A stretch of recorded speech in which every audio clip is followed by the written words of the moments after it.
In this video, I'll be going over how to find the domain of a composite function. So the domain of a composition of functions is the intersection of the domain of the input function and the composite function. So suppose we have f circle g of x as the function that we want to find the domain of. Well, the input function would be the g of x, and then whatever the resulting composite function is, that's what we want to use for this portion. And then when we say intersection, we just want to know what the overlap is. So what values are in the domain of g of x and in the composite function, and that makes up the domain that we want to put forth. For this example, it says, let f of x be square root of 3x minus 1 and g of x be 5x plus 1. Find the domain of f circle g of x and g circle f of x. So in order to do this, we need to first find f circle g of x. So what this means, f of g of x, so we're going to take the g function, we're going to input that into the f function. So wherever we see x in the f function, we're going to input the value of the g function. So this will be 3 times 5x plus 1 minus 1. That will be f circle g of x. So let's simplify that. Distribute the 3.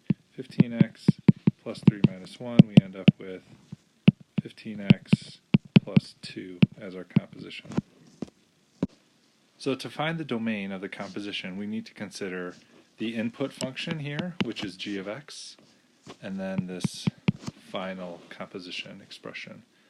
So first of all, the domain of g of x, well, that's just a polynomial, and the domain of a polynomial is all real numbers.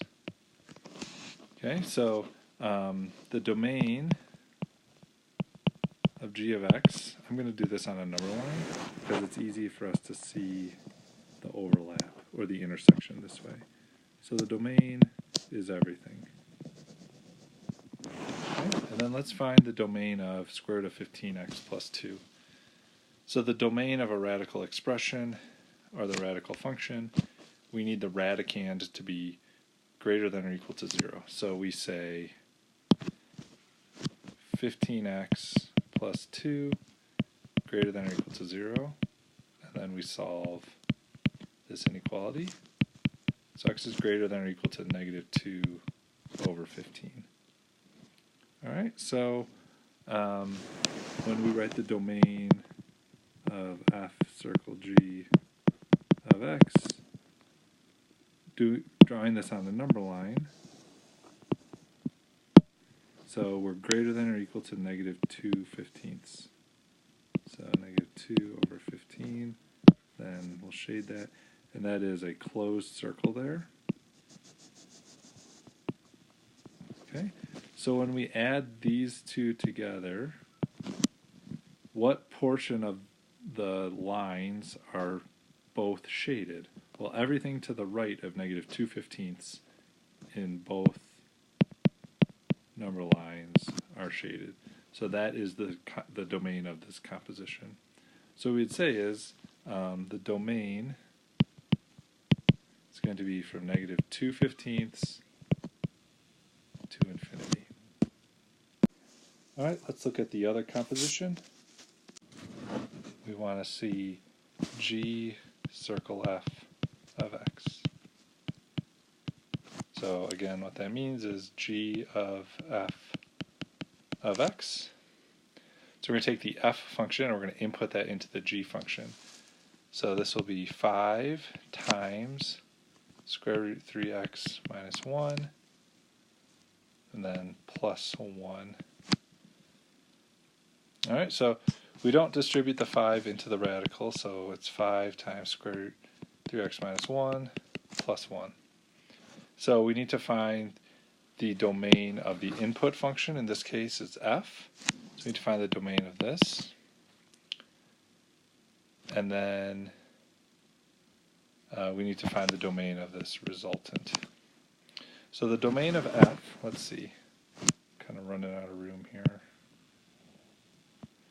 So the f function is square root of 3x minus 1, so we take the radicand, set it greater than or equal to 0, 3x greater than or equal to 1, so x is greater than or equal to 1/3.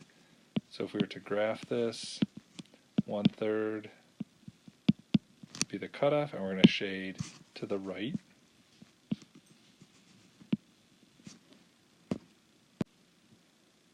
And then the domain of this, well, the only thing we need to care about is the radical expression. And the radical expression is going to line up exactly with what we just did. So the domain for both of these is just going to be greater than or equal to 1/3.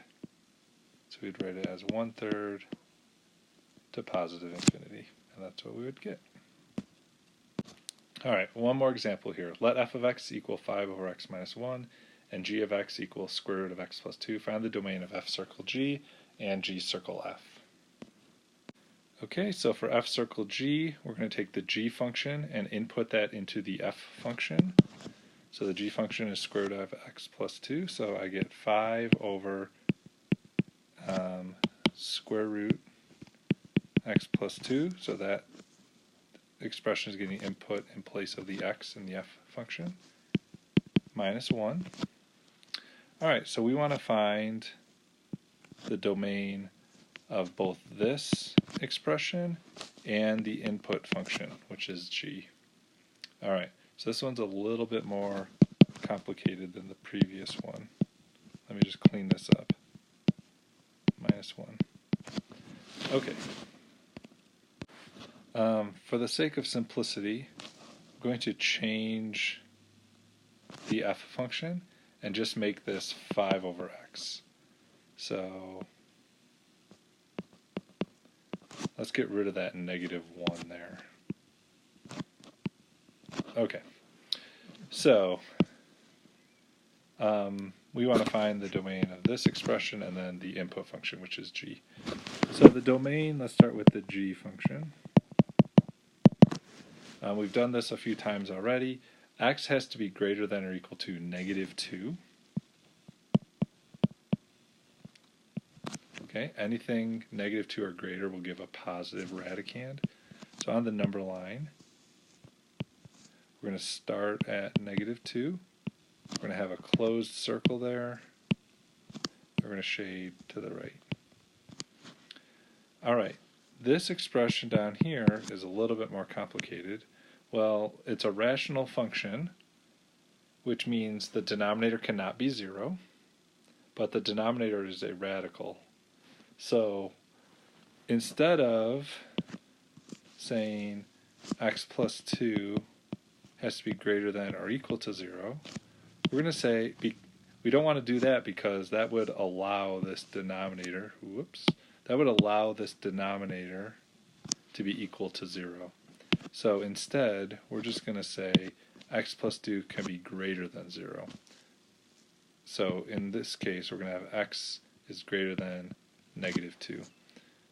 So the domain for f circle g of x, what we end up with is everything greater than negative 2,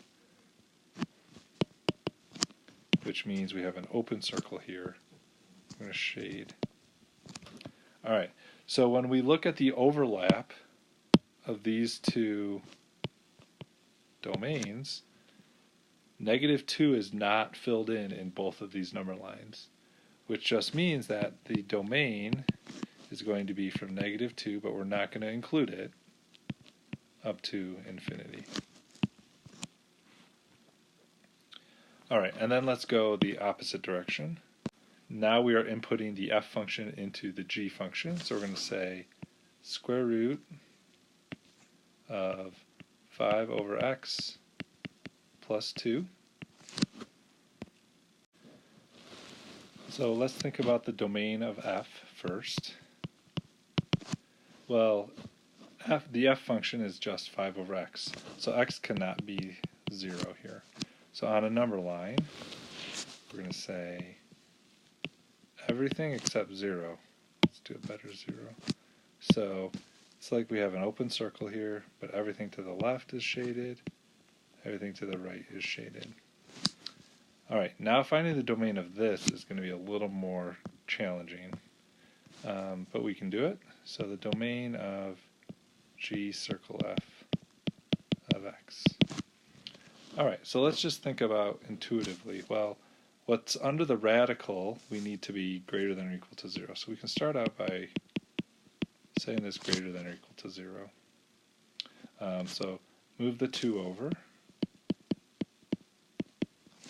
multiply both sides by x, and then divide by negative 2. When we divide by a negative, we reverse the inequality, so we get negative 5 halves less than or equal to x. So x can be greater than or equal to negative 5 halves.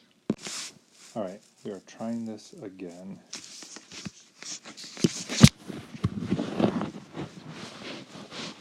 So let's just think a little more intuitively about what's happening here and what is allowed under the radical. So remember, we cannot have a negative under the radical. So let's just think, what values of x are going to give a negative value under the radical? So I'm just going to draw a number line. Let's think about this. 0 would not be in the domain here because 5 divided by 0 is not allowed. Suppose we had any positive number, so anything to the right here. Would that be allowed to be input into this function?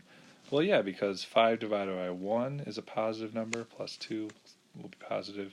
No matter what positive number I put in for x here, I'm still going to get a positive value under the radical. So it would seem like any value that's positive is okay. Are there any negative values for x that are okay? Well, we want to think 5 over x plus 2. If 5 over x comes out to be a negative number, but if it's less than positive 2, it's going to work. So for example, negative 10. Plug in negative 10 in there. We get 5 divided by negative 10. That's negative a half. Negative a half plus 2 is okay because it's still a positive number. If I did negative 20, well, 5 over negative 20 is negative 1/4 plus 2. It's a bigger positive number. So there's some cutoff somewhere in here where if I'm to the right of, it's not going to be allowed, but if I'm to the left of that cutoff, it will be allowed. So what's that cutoff? Well, let's think about this. If I plug in negative 1, 5 divided by negative 1, that's no good. 5 divided by negative 1 is negative 5. Negative 5 plus 2 will be a negative number. So we want, what value of x is going to make this equal to negative 2? And that number is negative 2.5. So that's the cutoff. So anything to the left of negative 2.5 is going to be allowed in this function. So we're going to shade all of this. The values that are not allowed are between 0 and negative 2.5. Now, can we include negative 2.5? The answer would be yes, because 5 divided by negative 2.5 is negative 2. Negative 2 plus 2 is 0, and that's allowed.